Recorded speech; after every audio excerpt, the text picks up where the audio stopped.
É bom que oremos ao Senhor. Todos sabemos disso. Mas por que é tão difícil orar?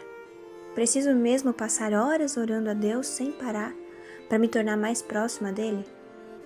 Bom, é de muita utilidade orar por horas sem parar, é claro. Mas Deus sabe que estamos no mundo, que vivemos sob uma gama infindável de responsabilidades e deveres, e que mesmo quando temos tempo para parar tudo, muitas vezes não conseguimos nos dedicar totalmente à oração. No protestantismo, parece que não se fala tanto assim sobre a vida como uma oração, mas eu quero compartilhar algumas coisas que eu tenho aprendido com a vida monástica.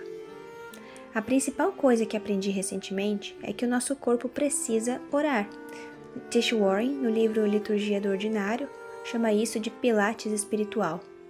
O sentar e levantar no culto, erguer as mãos, se ajoelhar, tudo isso, todos esses movimentos que fazemos durante a nossa adoração, são muito benéficos para nossa alma. Precisamos pôr nosso corpo em ritmo de oração juntamente com nossos lábios.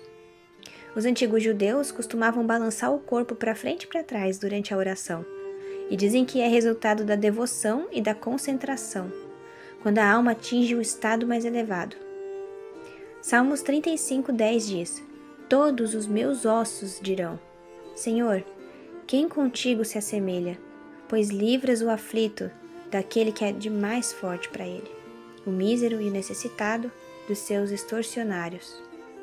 Algumas explicações judaicas sugerem que é importante que o corpo inteiro participe da oração, e não apenas a boca e a mente. Daí surge o costume de balançar o corpo. Existe ainda uma expressão entre os judeus que diz: a alma do homem é a vela de Deus. Assim como a chama de uma vela se move e treme, tentando se desprender do pavio para subir, nossa alma também busca constantemente se libertar do mundo material e se unir à sua origem divina. Pode soar meio gnóstico, mas mesmo no cristianismo temos a doutrina da união com Cristo. Não é preciso se desprender do corpo necessariamente, isso é óbvio.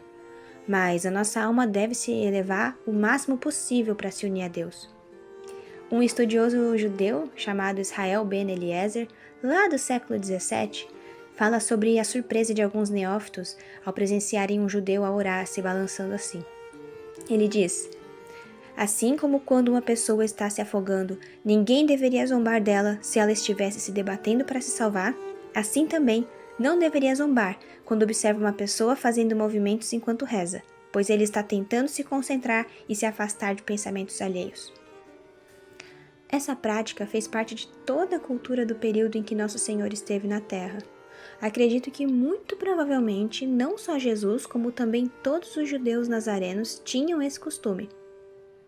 Além disso, na tradição ortodoxa oriental, há uma ênfase na oração constante, que se estende a várias atividades do dia a dia. Os ortodoxos ensinam que a vida espiritual deve ser integrada em todas as esferas da nossa vida, incluindo as tarefas mais ordinárias. Uma das práticas mais conhecidas é a oração de Jesus. Senhor Jesus Cristo, Filho de Deus, tende piedade de mim, pecador. Essa oração pode ser recitada continuamente, baixinho, enquanto se executam atividades cotidianas, como uma forma de manter o nosso espírito em comunhão com Deus. Os ortodoxos também enfatizam que o trabalho e as tarefas ordinárias não são um obstáculo à oração. Pelo contrário, essas atividades podem ser transformadas em uma forma de serviço a Deus, se feitas com o coração voltado para Ele. Os padres do deserto, por exemplo, ensinavam a importância de orar sem cessar, como mencionado em 1 Tessalonicenses 5,17, e encorajavam os fiéis a manterem a mente e o coração focados em Deus, mesmo enquanto realizavam as tarefas manuais. Não à toa, as atividades mais comuns entre os monges são confecção de cordões de oração, cestas, entalhar crucifixo, fazer pães.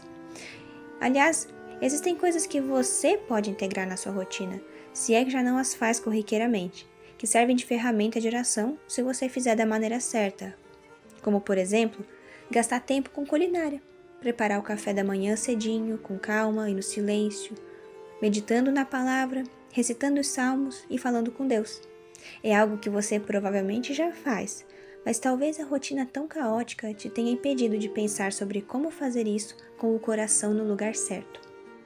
Além disso, o artesanato também é ótimo para pôr o corpo em ritmo de oração, tanto os feitos pelos monges, que você pode aderir para si, como outros, como bordar, pintar, desenhar, costurar, fazer pulseirinhas ou literalmente qualquer outro tipo de artesanato que você conheça. Por fim, o trabalho físico mais geral, desde lavar a louça até limpar o terreno.